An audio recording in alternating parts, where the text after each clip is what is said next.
Okay, so please recall the how many? Four quadrants that you learned about earlier in the program. Mental, the emotional, and the spiritual realms that create our physical reality. True or true? And you know, there's a lot of books and courses about the physical realms of money.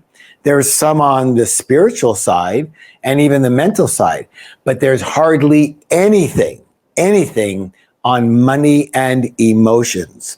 So that's what we're going to dive into right now, money and emotions.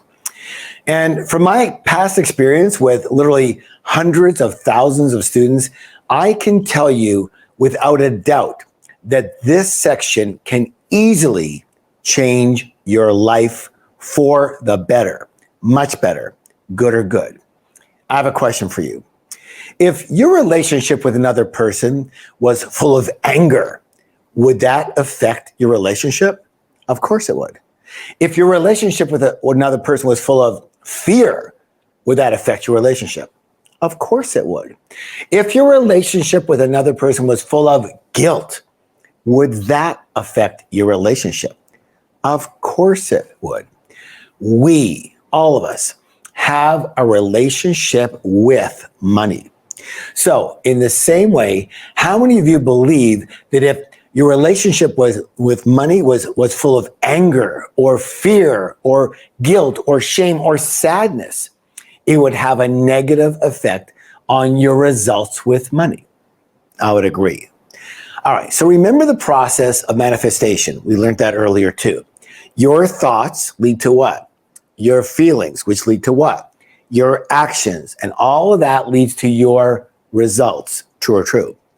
And what that means is that you automatically, what's the word? Automatically bring your feelings and emotions to all of your actions, dealings, and decisions around money. True or true? Now, your positive emotions and feelings, well, they serve to uplift your actions and decisions around money. However, your negative emotions and feelings, well, they're like lead weights, burdens, baggage that you place on your income, your wealth, and your opportunities. You know, the opportunity is right in front of you and it's clean and bright and has great potential until you get there and you smear your emotional crap all over it. That's why it's so imperative to clear these dark clouds of the past so they don't contaminate our what? Future. How many would agree with that? Negative emotions. Negative emotions, well, what are they? They are stuck energy, primarily incomplete communications. Let's say that together. Incomplete communications that got stuck inside of us. Let's look at the word. Emotion. And what is that? It is energy in motion. Everything's energy, right? Energy in motion. And it's okay, it's fine if that energy stays what? In motion. The key is the emotion comes in and then it's out, just like breathing. It keeps flowing, right? You have the emotion and then you release the emotion. So I'm going to stereotype here to make a point. I hope that's okay with you, right? Let's not get all beefed out about it. So thanks for understanding. So just a stereotype, doesn't say everybody's like this, but how many of you notice that in general, times 1,000, in general, men usually release their emotions fairly quickly. You know, my dad, he'd get upset at the dinner table, you know, and he'd be yelling at someone or yelling at me, and he'd go, ah! And then that second he'd go, okay, what's for dinner? You know, it's like, well, where did all that go? Now, in general, many women, let's just say in general, women, well, they take a little longer to release their emotions. They usually hold it in, that builds up, and then they explode, right? You know, I remember my my ex-wife, I remember she'd be totally upset with me. And she'd be upset and she'd be quiet, she wouldn't talk, and if she did talk, she'd be very sharp, like, and I keep on asking, like, what's wrong? What's wrong? And over and over and over and over again for days and days. And finally she spits it out and she goes, well, remember 3 months ago when I asked you to come to dinner and you didn't come on? I'm going, 3 months, what? And so that's a lot of the difference between men and women. Is really a question of just timing, right? Timing, yes or yes. Speaking of timing, it reminds me of this young Italian couple, and they're getting married, right? And they're at their wedding, and the grandfather comes up to his grandson. He says, hey, Sonny, he says, I got the gift for you. It's a gun. It's a gun. He says, take it. This a gun. You're gonna love it. This a gun. It worked wonderful for me. It saved my life many, many times. You got to take it. This a gun. And the grandson goes, gee, Grandpa, I don't really need a gun. He says, you better take it. This gun. You take it. This gun. He says, okay, I'll take it. So he takes the gun and he shows his new bride, and she says, get that thing out of here. Are you crazy? We don't want a gun in the house. Get it out of here. What are you, nuts? Get out. I don't want to see that thing here. So he doesn't know what to do. He takes it and puts it in a bag, and he goes to a pawn shop, a pawn shop where they trade things for it. And he trades the gun in for a watch. And it's a year later. It's their anniversary. The grandfather comes over to the party and he says, hey, son, he says, let me see that the gun. I love that the gun. That the gun, I mean, it's so much to me. He says, gee, Grandpa, I don't have the gun anymore. He says, what do you mean you don't have the gun? And he says, I traded the gun in for this watch. He says, what? You traded the gun in for the watch? Let me ask you a question. You're going to come home one day. You're going to see a man in bed with your wife. What are you going to do? Say, hey, buddy, it's time to go? I'll let you know when to laugh. Anyways, so one way to clear emotions is to get in touch with them and re-experience them. And I know it sounds a bit weird, but by re-experiencing them, we actually bring these stuck emotions up to the surface, which dislodges them from being stuck inside us. Does that make sense? Yes or yes? And in a moment, we're going to do an emotional awareness exercise. And it is on page 72 and 73 in your workbook if you have that.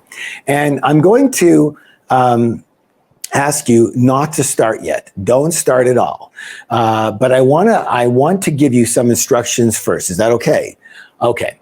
So in a moment, you're going to be completing the following. And it kind of sounds like this. With regards to money, with regards to what? Thank you, money. I feel angry because, ... You're going to be filling in the blank. I feel sad because, ...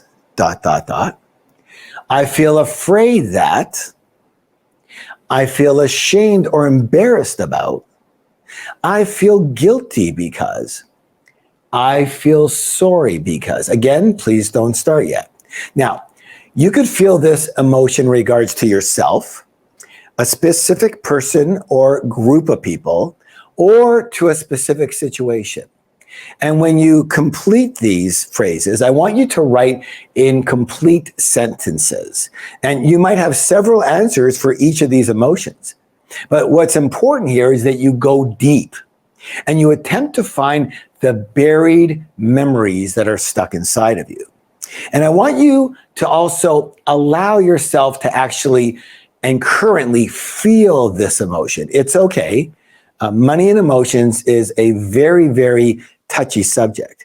And many of us have years and even decades of built up energy in some of these areas. And this is your time. This is your opportunity to let them go. And the more specific you can be, the better. I want to give you some examples from other students and some of the kind of completions that they wrote. And I'm not saying that they're yours, but you can get some ideas from this. So I feel angry at myself for not living up to my financial potential. I feel angry at myself for not selling MRP stock when it was 40, now it's at 5. I feel angry at myself for not getting into the market Now I missed the boat. I feel angry at myself for not managing and investing my money properly over the last 20 years. Now I have nothing. I feel angry at Danny for screwing up my entire business. I feel angry at God or the universe for not providing for me and making me struggle, especially after I put my faith in him or her. I'm afraid that I won't succeed in my next business and I'm going to lose all of my money and my time. I'm afraid I will succeed and I'll have more responsibility and I'm going to have to live up to everyone's new expectations. I feel ashamed. I've let myself get $50,000 into debt. I feel sad. I can't trust my supposed friend John anymore. I feel guilty for having to ask my parents for money and still live in their home. I feel guilty for earning more money than my dad. That's a big one, by the way. I feel guilty for stealing from my partner. I feel guilty for taking money from my mom's purse without her knowing when I was young. I feel guilty for letting my family down and not supporting them in the lifestyle that I'd like to. By the way, just so you know, everyone, if we have guilt around money, we often punish, what's the word? Punish ourselves by sabotaging our success. My friends, it is time to let all of this go. I want you to write freely. And the more you can write, the better. I want you to write the stuff you would never write down. You'd never say, I don't want to say that. That's the stuff you have to write. And make sure you get at least a couple of completions for each of the emotions that we're talking about here. And if nothing comes to mind, ask yourself, what would I write down if I did have this emotion? It doesn't have to be a huge catastrophe, by the way. It can be a very subtle thing that happened in your life. Now, this exercise is primarily about money, but if you want to add one or two from another part of your life, that's okay too. You might as well clear that area up as well. And by the way, young people who don't have a lot of experience in this area, you might want to use all the areas of your life. Now, the key is to keep, if you're writing, keep your pen moving. If you're typing, keep your fingers going. Don't stop to think. This is not a time to think. This is a time to what? To feel. So time to get into your feelings and out of your head. And you need to beware. Do not take yourself out of this exercise. This is not the time to go to the toilet or the bathroom. This is not the time to get something to eat. This is not the time to get a coffee, okay? This is not break time. This is a special exercise. So allow yourself this opportunity, because many, many times we never have this opportunity in our entire lives. And all this stuck energy stays stuck forever. And we wonder why we're not happy. And we wonder why we're not rich. And this is one of the main reasons. I want you to use the entire time. Keep writing until I say stop. You're going to have 7 minutes and begin.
Okay, everybody. Okay, great job. Well done there.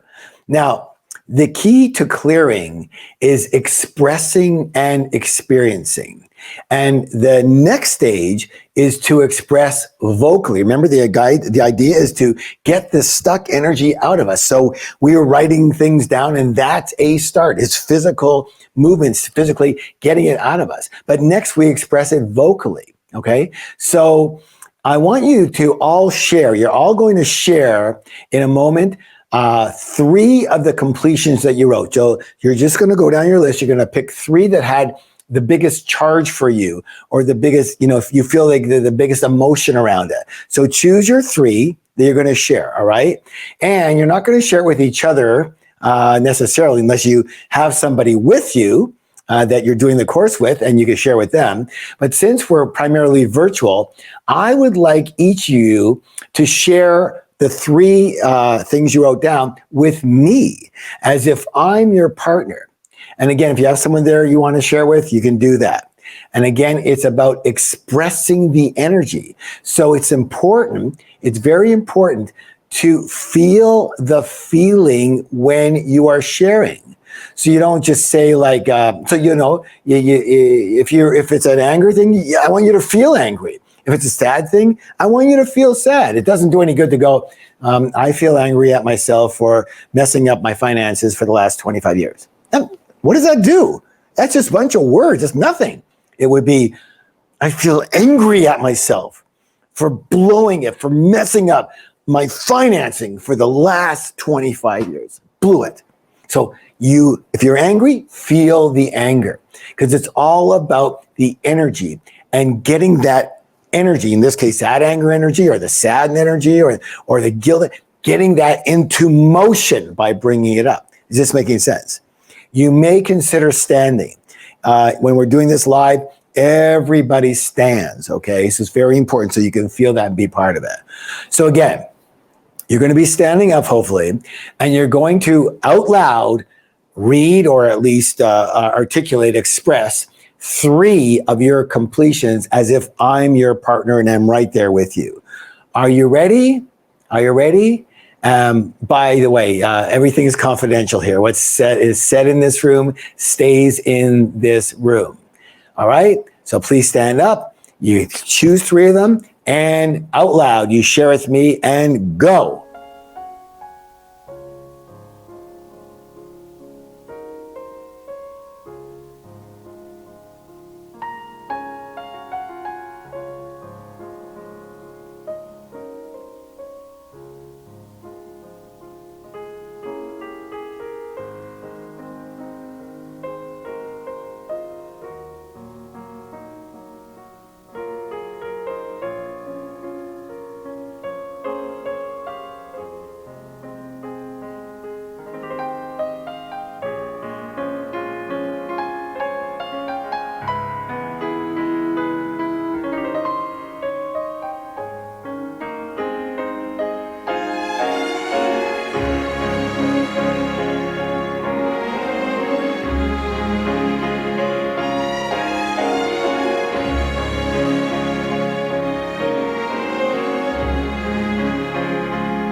All right. All right. Well done. Well done. Well done.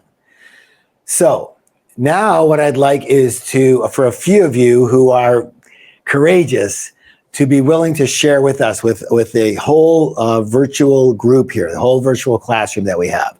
So you're going to raise your hand. We're going to pick you, and then you're going to share one. How many? One of your emotions with the group. All right. So let's go ahead and we will go ahead and choose somebody, and you're going to just share one of your emotions. And again, I want you to feel the feelings. That is critical. Okay? And let's choose the first person. Let's go.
Okay, thank you, thank you. Good job, good job. And everybody, give them a round of applause for their courage. Let's all send them some virtual hugs.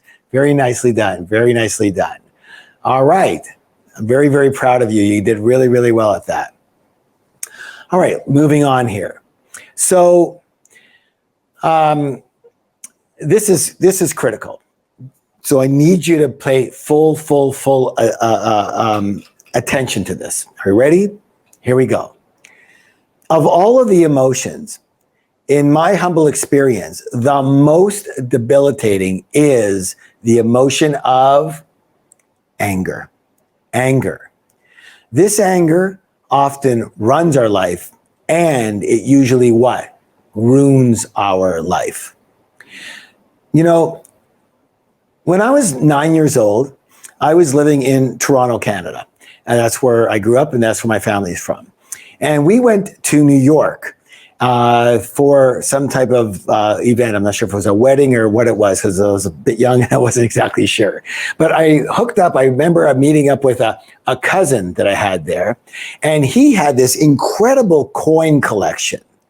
And he had, you know, all these different denominations, and he had old coins and brand new coins and minted coins and all these different things, and literally they were worth a lot of money because they were old and antiques, and some of them were worth, I remember I saw a 5-cent piece that was worth like $40. I mean, it was like crazy. So he was only 12 years old. I said, oh my God, of course. So I got into it, and I started my own coin collection. Well, I didn't have all the, you know, we didn't have a lot of money for paraphernalia and the books and all the stands. We didn't have that kind of money, and I didn't have that stuff. But I had this little brown treasure chest piggy bank.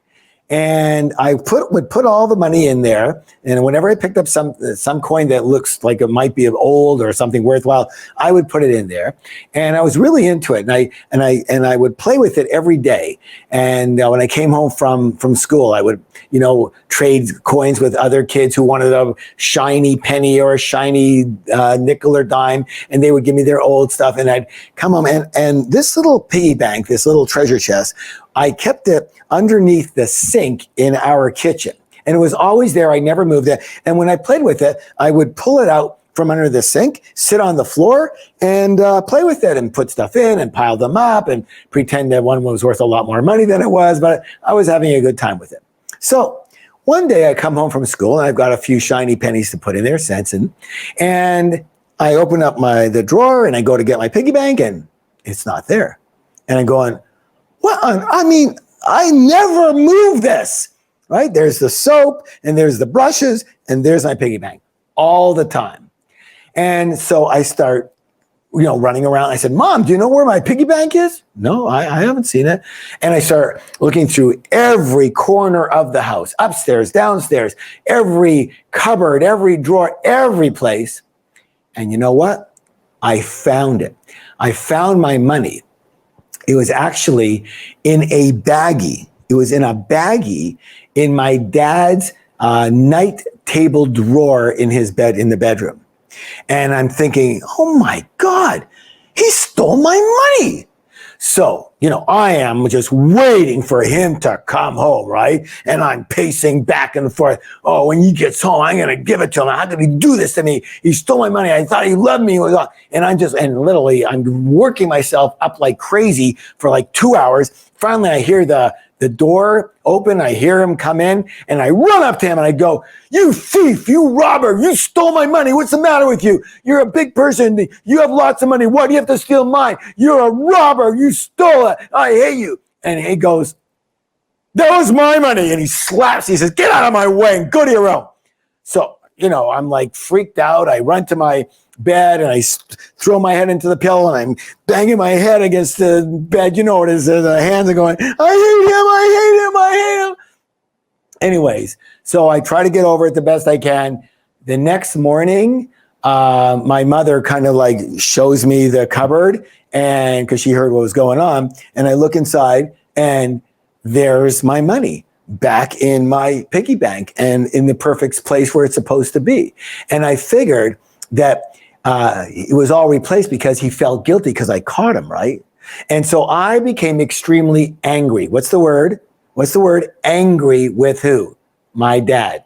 And I made a very fateful decision in that moment. And I made a decision that men, remember we generalize, men were not to be what? Trusted with money. Okay? Whoa. So I made that decision. We're going to do a little process here. I want you to just relax right now. And I want you to close your eyes. Close your eyes.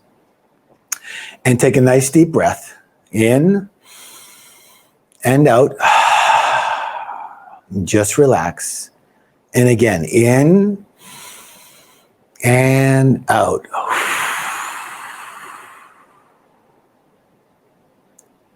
Eyes are closed.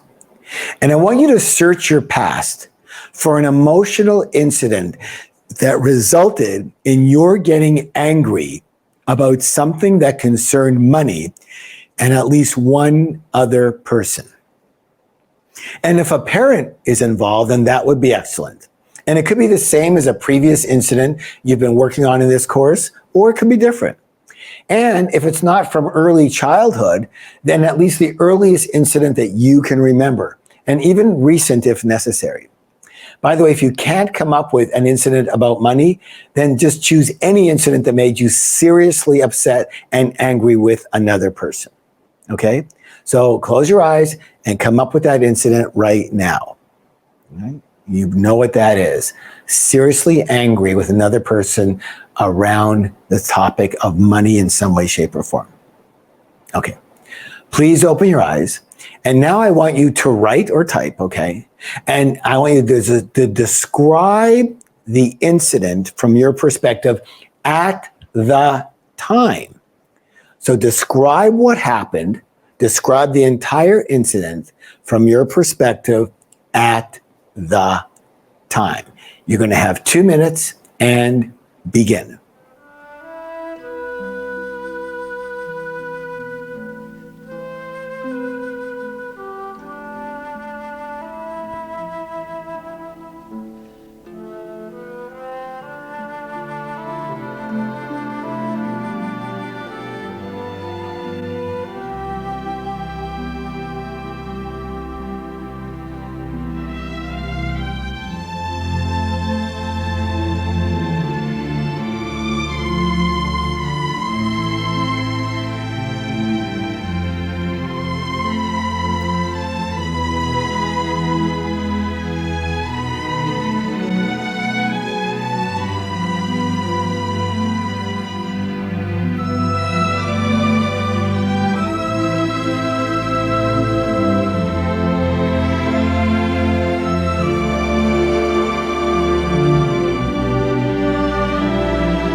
Okay, good job, good job, good job. Thank you very much. Pat yourself on the back and go, well done, well done, well done. Good group.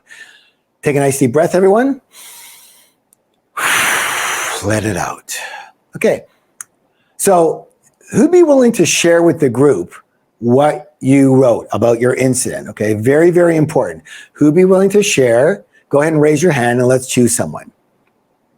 All right, so very good. You're gonna be choosing now. You're gonna share this incident from your point of view and especially how you felt or how you feel about it. All right, go ahead and do that now, please. Share the incident from your point of view about how you felt or how you feel about it. Go ahead and do that now.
Okay, good job, good job, good job. Thank you for that. Thank you for that. Well done, everybody. Well done. Now, throughout my adult years, I never really re-looked at the incident that involved my dad and my piggy bank. I never considered that he might have a side to the story that could be any different than mine. I never considered that I was only 9 years old and I saw things from a kid's point of view. And for a long time, my perspective was, I'm right, and that's the end of that. And that was fine, except for one teeny tiny little problem. And what was that? That the anger and the distrust was holding me back, not him. And what most people don't realize is that you drag your past relationships into your current and your future relationships, meaning you cannot have a clean relationship with other people around money or anything else until you clean up the relationship with the person or people who may have hurt you in that arena in the past. We're going to do a special exercise to clean up some old files that may be holding you back from more happiness, success, and even love in your life. This is very powerful, and it's called reframing the past. And the idea here is simply to relook at a past or childhood situation from our current and possibly and hopefully more mature point of view and consider revising it so that it doesn't haunt us anymore.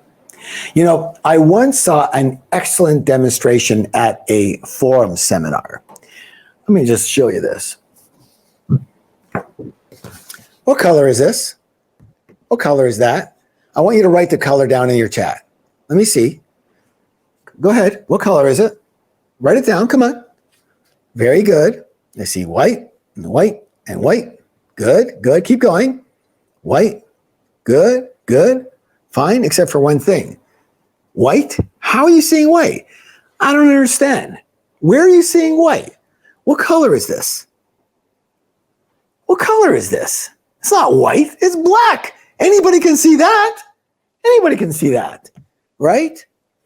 Now, we understand that the way you describe this incident is accurate, at least from your point of view. Yes or yes? But is it possible the other person didn't experience or see the incident in the same way that you did? Is that possible? So I now want you to consider the incident from the other person's perspective, as if you were them, in their shoes, in their situation, with their childhood programming, their fears, their beliefs, their personal issues. What might this person say about the incident from their point of view? I want you to pretend that you were them. Like the incident with my dad. He might say something like, I don't know what he wanted. I come home from a hard day's work. My son attacks me and he accuses me of stealing. No respect. I got angry and I blurted out the first thing that came to my mind. Okay. So he could say that. I mean, possible, right? So even though we know that you are right, I want you to write down what the other person's point of view might have been. And if you don't know, I want you to pretend you're writing a script for a movie or a novel or a play and completely make it up as if that's their character and you're making up what they're going to say. And then when you do this, I want you to pretend that you're them. And I want you to write in first person, use the word I as if you are them. All right. I'm going to take 2 minutes right now and you're going to write it as if you are them, their perspective of what they might have said about this incident. 2 minutes, take the full time. The more you write, the better, and begin.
All right, great job. Well done. Well done. Very good. Now, here's a big question for you, and you have to be honest about it. How many of you are willing to play at 100%? Okay. How many are willing to play at 1,000%? If you do, this exercise can be a life-changing experience. I promise you that. Again, So in a moment, the whole class is going to share with me as if I'm your partner. You're going to share the incident from the other person's point of view. And even though it's them, I want you to use the word I, okay? As if you are them, as if they're speaking in the first person from their point of view. And this time, I want you to exaggerate it. I want you to be an actor, a role, playing for an Oscar nomination, Academy Award. I want you to dramatize it and play the role with energy and again, exaggerate it, embellish it. Again, this exercise is not so much about words, it's about energy and getting energy out of you. So you're going to use your body, yes or yes. And not yet, but in a moment, I'm going to ask you to stand up when you do this exercise. You're not going to need your notes because, again, it's about putting out your energy over and over again as much as possible. So let me give you an example. So you're going to do this, and let's say, and you're only going to do it for a short time. So you're going to give it everything you've got. So let's say my example. My dad's point of view, he might say something like, I don't know what he wanted. I worked my ass off for this kid and this family. I work 12 hours a day, 7 days a week. This snot-nosed kid comes running up to me, starts attacking me, accuses me of being a thief, accuses me of being a robber. Where does he get off saying like that? No respect. I should have killed him, not just slapped him. I don't know what's wrong with this kid. So I guess he could have said that, right? But I want you to play that role full on. So please stand up. Please stand up. You're only going to have to go for 30 seconds, but I want you to go all out and use the full time, 30 seconds. Really get into it from their perspective using the word I full on. And if you don't know, just make it up. Are you ready? 30 seconds, and you're sharing with me. Go!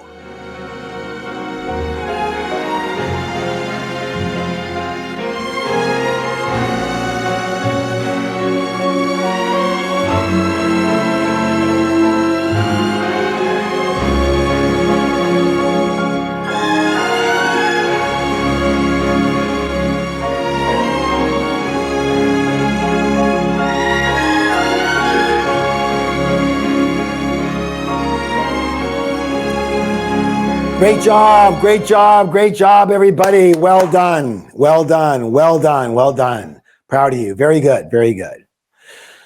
All right, have a seat, have a seat. Very well done. Good job, good job. And relax. When we're angry, it's usually about not getting what we want. True or true? And then we often retaliate by not giving the person that we're angry with what they want. And meanwhile, we might go down the drain with them. We may play the role of the victim. The what? The victim. Oh, you want me to be a success? I'll show you. I'll be a failure just to prove you are a lousy parent. Take that. Or because of you, I'm never going to be happy. You ruined my life. Are you satisfied? Remember, the most important thing in the world to the conditioned mind is to be what? Right. Is to be right. And again, you can be right or you can be rich, but usually not both. You can be right or you can be happy, but usually not both. People who have to be right are usually the most miserable people you will ever meet. My friends, if you're not rich or happy, there might be a very good chance that you too are trying way too hard to be right, that you're too attached to your way and your opinion. And I just invite you to notice that it is your way that has gotten you exactly where you are right now. And it may not necessarily be a bad place, but it may not be all that great either. How do I know? Because you're here. you're in this program. You came here to improve your life and to go to a new level. Yes or yes? And a new level means a different level. True or true? Again, if you keep doing what you've always done, you've got to keep getting what you always got. So, how many of you are willing to let some of your old ways go? Yes or yes? Thank you for that. Now, in my family, I was the second born, number 2. How many of you were second born? Raise your hand if you're a second born. Nice, thank you. Woohoo! All right, where's my firstborns? Raise your hand if you're firstborn. First, where's my first? All right, gotcha. Third, who's third? Third born in the family. Third born in the family, raise your hand. Oh, fourth? Good. Fifth, who's fifth? Very good. Sixth? Good. 7, is there some? Oh yeah, there's 7s. Number 8, Eddie, who's the most? What? Write down if you're 8 or over. 12, number 12, 14, number 14 in the family. Oh my God. Did your parents do anything else? My God, maybe they should take up bowling or something. Holy crap. Now, by the way, when we do this course in Utah, Utah, the state of Utah in America, they're allowed to have, they're Mormons, so they have a lot of wives. This part takes a long time, instead of who's number 1, 2, 3, it's number 74, 75, it goes forever. In China, however, the section is very short. Who's number 1? That's it. Only one. Now, as a second born, to make sure I got my share of attention, and by the way, that's what the birth order thing's all about. It's all about attention. To make sure I got my share of attention, I became the what? The rebel. Remember I mentioned that earlier? The rebel. And my parents, well, bless their hearts, they always had a dream for me to settle down, get married, have kids, be a successful lawyer or accountant, whatever I chose, right? And live a nice, quiet life, living right down the street from them. They'd be able to see the grandkids all the time. I'd come over for dinner every week. I'd help them out whenever they needed, et cetera, et cetera. You know the story. So what happened? I did exactly the opposite of what they wanted. I lived during that time in 5 different cities. I had 12 different businesses, 14 different jobs. And for all those years, I had no focus and consequently very little success. And it was only when I realized that I was living in automatic reaction. What's the word? Reaction to them. Meaning they were still running my life. Did I choose to settle down for me, regardless of what they wanted or what they didn't want? It was only when I became aware of why, what's the word? Why I wasn't settled. As a form of rebellion and anger, was I able to make a new choice. How many of you can relate to this in any way, shape, or form? And by the way, it's the same thing regarding the opposite syndrome, needing to please them instead of rebelling against them, needing to please them, being overly concerned about their disapproval. In that case, you are still living in reaction to them. They are still holding your strings. So many of us live our lives to please other people, to please our parents especially, because you wanted to do that when you were young. You had to do that for survival, as simple as that. And we live our lives like that for their approval, and we don't live our own lives. We live what they want, their approval. That's what's important. You're not doing what you want to be doing. Does that make sense at all? My friends, your anger and resentment only hurts you. You feel it, not them. It gets stuck in the cells of your body, not theirs. It makes you sick, not them. W.H. Chapman, in his book, Your Cosmic Destiny, he quotes from experiments in a psychology laboratory. Listen to this. It's going to blow you away. Experiments in a psychology laboratory where the condensate of human breath was examined. Hatred, anger, and jealousy caused different color condensates, which on analysis contained deadly poisons. The poison of a few minutes of jealousy or anger was enough to kill a fully grown guinea pig. An hour of hatred or anger produced enough condensate poison to kill 80 guinea pigs. There's a quote that says this, says, holding on to anger and resentment is like drinking poison and expecting someone else to die. You know, research shows that 47% of all cancer is related to unresolved anger. Meanwhile, the other person, they don't even usually know how you feel. You know, my dad, he didn't even remember anything about this piggy bank incident.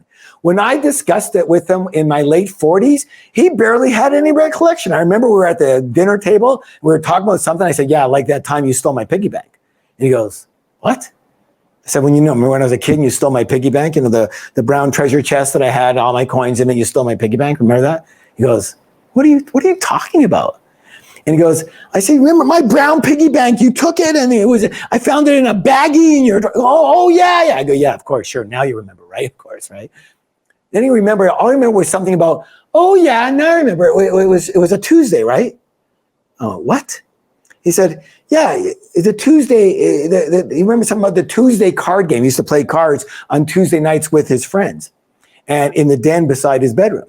And he says to me, oh, I remember we were playing cards and I remember pulling out your piggy bank to show all my friends because I was so proud of you, of what you were doing here.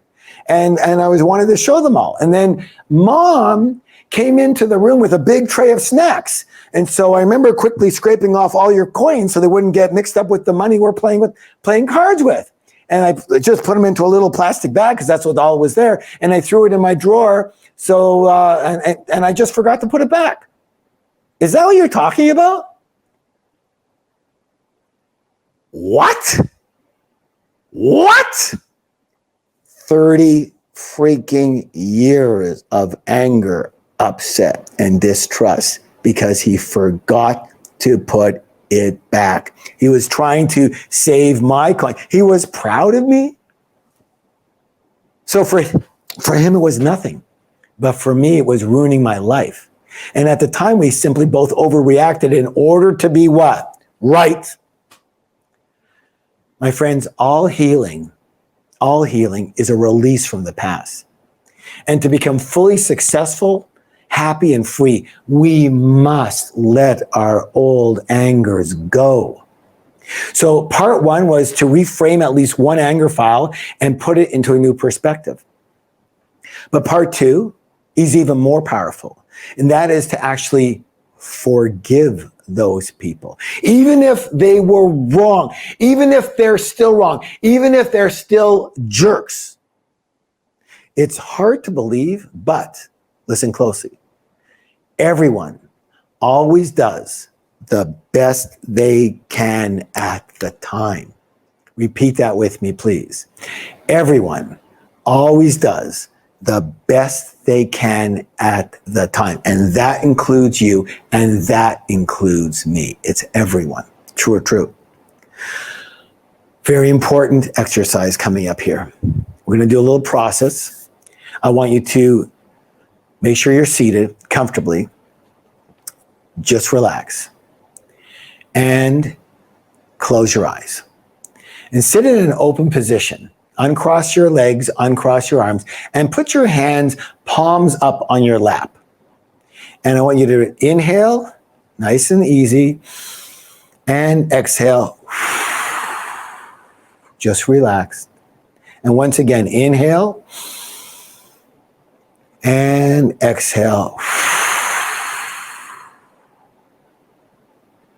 And one more time, totally relaxed, in and out. Eyes are closed, please. And realize that those that you are angry with, well, they were merely acting out of their conditioning from the past, based in fear, based in their protective mind, but not their true and authentic self. And remember who this anger is hurting. So it's your choice now. You can choose to forgive, or you can choose to hold on.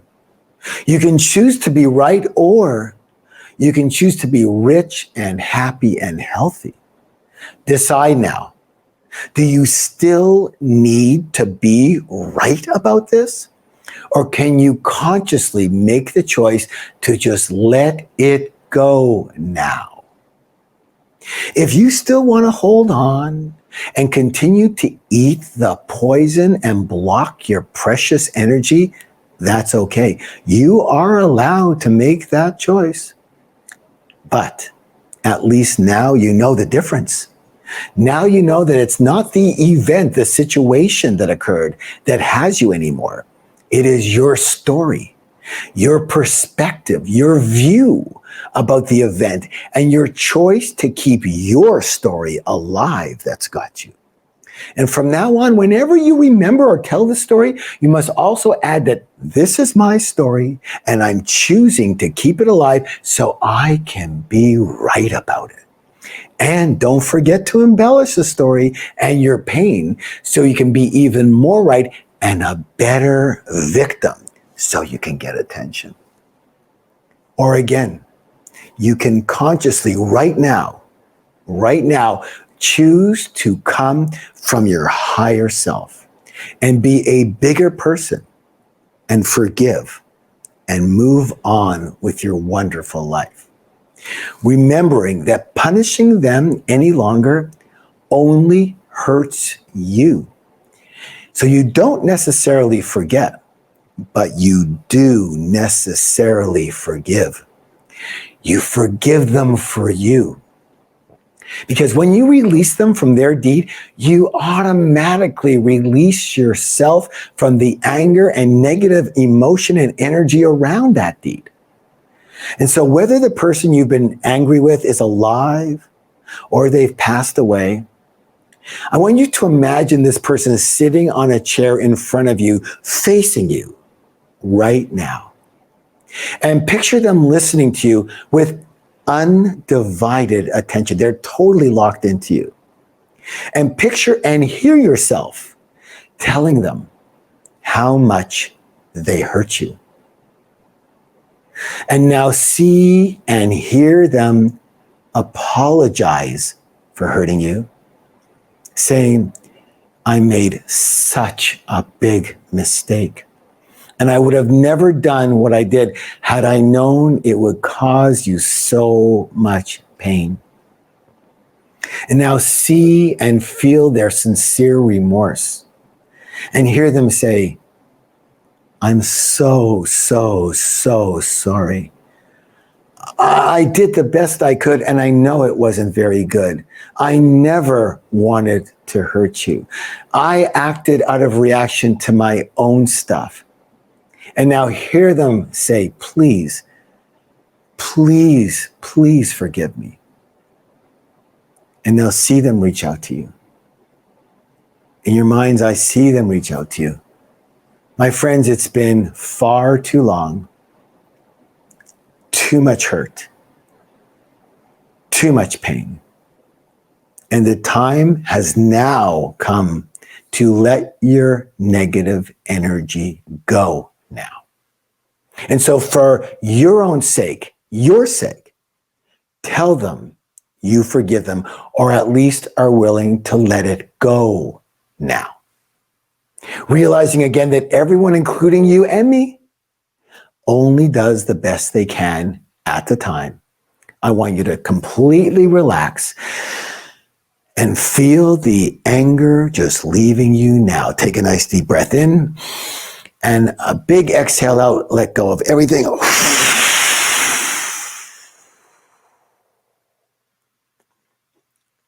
And now see and feel yourself reaching over and hugging, or at least shaking hands with this person in forgiveness. And make the picture of you hugging them or shaking hands with them, make that picture in your mind, make it bigger in your mind. Bigger, full size, bigger. And now color it, make it in full color, bright as you can. And now bring that whole image closer to you. and see it and feel their body as if it's occurring right now. Feel their body if you're hugging them, or their hand if you're shaking hands with them. And now take a deep breath and smile and open your eyes slowly and let all of this go. Let's all shake it out, shake it out, shake it out, shake it out. Let it go, let it go, let it go. Well done, well done. In and out. And now one of the reasons that we often don't feel fully complete as a person is that we are incomplete with others. So I would invite you to complete with the person in your visualization. And you might speak to them, or you might write a letter, and you might mail that letter or not. And by the way, this is why email was invented. Just write to your heart's content and say whatever you want to say to them. And then you can hit delete. It's perfect. It doesn't matter because it's not about them. It's about you. So regardless, don't expect anything from them. Don't expect anything from them. Because if you do, it's called a setup. You are setting them up to be the bad guy again so that you can stay a good what? Victim. So remember, this process was and is for you. Because chances are they're not in this course. And if they've passed away, they've passed on, you can write this letter, you can print it out, or write it by hand, that's even better. And then you can take it to a place, and then you can burn this letter in a special ceremony. Okay? So most of us, while we hold on to dozens of incomplete communications in our mind and our body, and these become massive weeds in our garden of life. You know, my dad and I, we always had a bit of a strained relationship, I think you can maybe tell. And he was always, from his upbringing and everything and his experiences in the war, he was an angry guy. And he was always tough on himself, but he was tough on everyone, especially his son, as the only male that he had to mold into, you know, somebody who could take on the world like he did. And I remember I was doing a monthly program in Toronto. So every month I would go to Toronto and several other cities. And that's where my parents lived. And my dad would pick me up from the airport, and he would take me to the hotel, and I would do my evening event. And then in the morning, he would pick me up from the hotel, and he would take me back to the airport. And so, you know, it was always the same. I would get in the car with him, and the conversation was always full of anxiety and strain and nervousness from my side, because I didn't know how to talk with him in a normal way. And he certainly didn't know how to talk with me. And I would get in the car and I'd go, hey, Dad, how you doing? And he'd be driving, he'd go, good. I go, how's Mom? He'd go, good. I go, how's Mary? My sister. He'd go, she's good. How's your friend Jack? Have you seen him lately? He goes, yeah. And he goes, why do you have to ask so many questions? Can't you just be quiet for a while? And I hadn't seen him in a month. And he tells me to be quiet, right? Okay. So even though we had a strained relationship, we were still father and son. And there was one thing I always wanted to ask him, but I never had the nerve to do it. I could just imagine him flipping out and screaming at me or hitting me or doing something crazy. I just didn't know, and I didn't have the courage to ask him. But I always, and every single month that I went to Toronto, because I knew it was a 12-month thing, every month I got, this time I'm going to ask him. This time I'm going to ask him. And I never had the courage to do it. So it was the last month of the program. It was the last trip.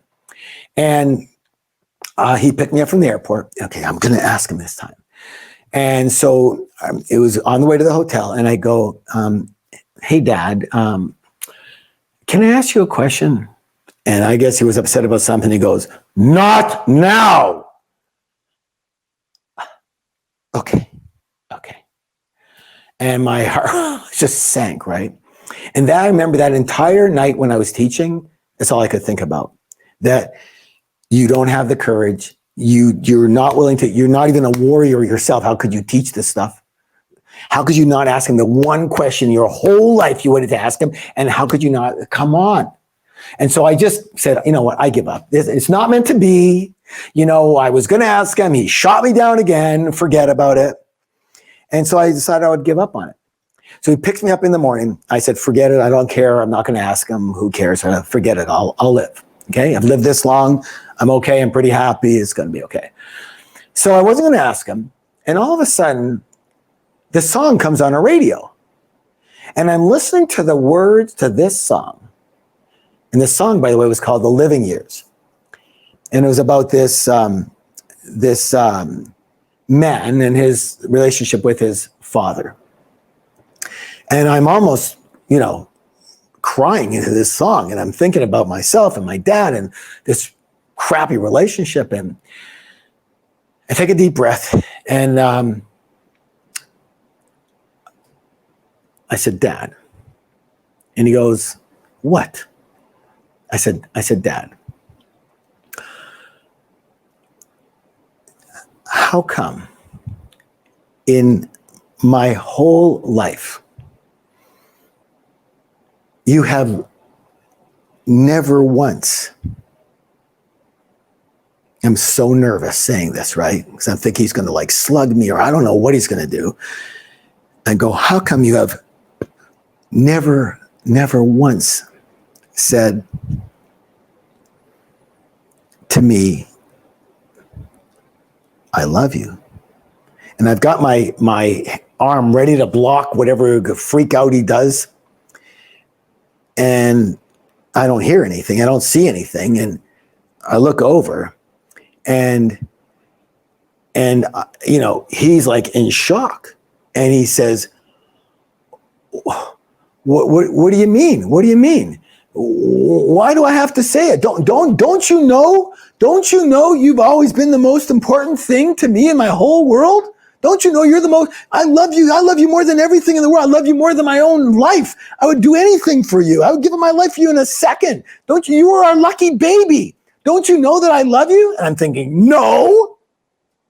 And it's the first time in my life I ever saw tears in my dad's eyes.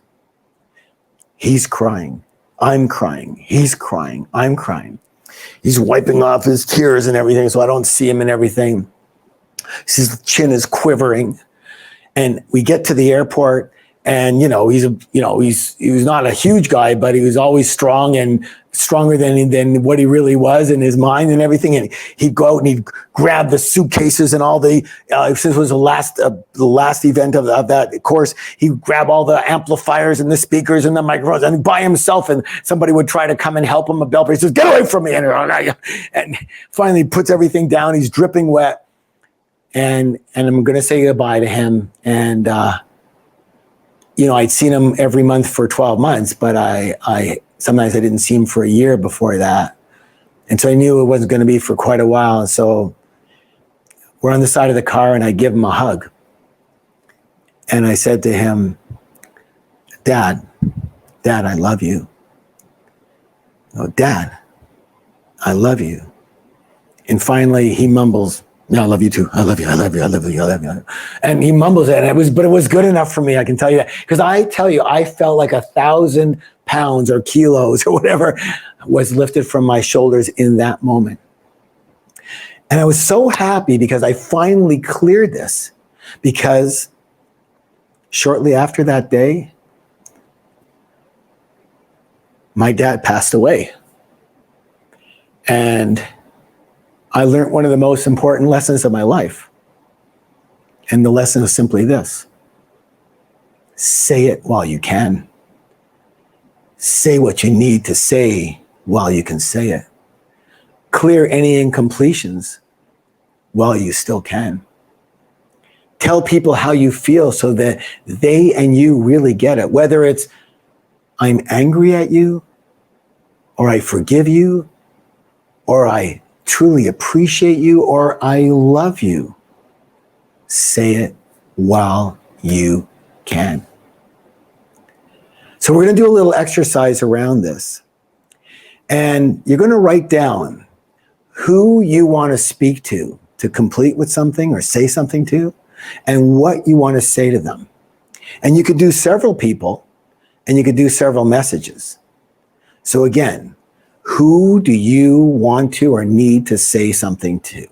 And again, it can be something like I'm angry with you, or I love you, or I appreciate you, or whatever it is, something to be able to clear, to complete that incomplete communication while you still can. So I'm going to give you 2 minutes right now and write down the name of the person and their relationship to you and what exactly you want to say to them. You have 2 minutes, so you can do more than one if you have time to do that. And begin.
Okay, time is up. Well done. Good job. Good job. So again, it's about expressing the energy. So again, I want you each to share with me as if I'm your partner. So you'll again be speaking out loud and you're going to tell me who you are speaking to and what you want to say to them. And you can do again one person with one message, or you can do more if you have that ability in front of you right now. And again, if you have somebody with you right now taking the course with you, our course right now with you, you're welcome to share with them and they with you instead. So you're going to have 2 minutes out loud. Remember, it's an expression of energy, an expression of your completions. And go ahead and say the person's name and their relationship to you, and what are you saying to them? And if you have more time, go to another person. You have 2 minutes and begin and go.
All right, everybody. Well done. Well done.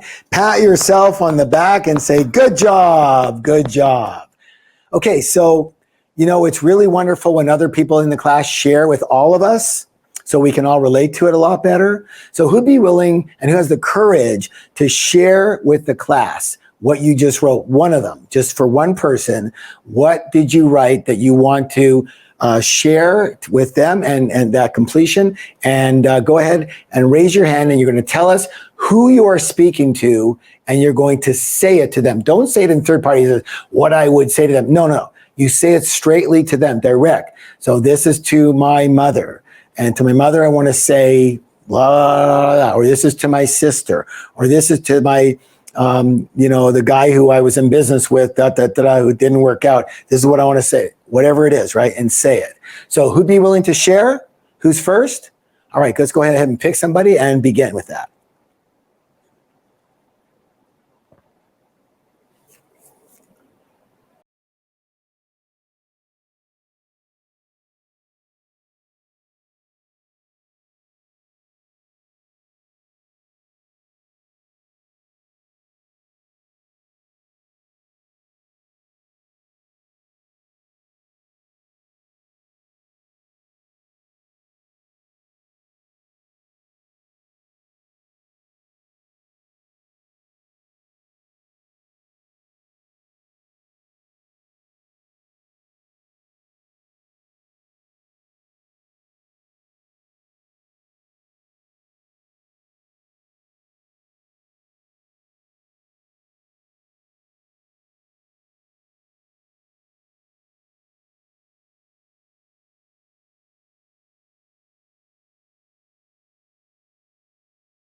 All right. Well done. Good job. Everybody, give yourself a high five and say, I have a millionaire mind. Very good. So we're going to take a 5-minute break right now, give some virtual hugs to everyone, and we're going to let it go. Ready? Please stand up. Please stand up. Everybody, please stand up. You too. There we go. Please stand up. Everybody, you guys are doing great. Are we ready? We're going to let it go. Ready? Whoa.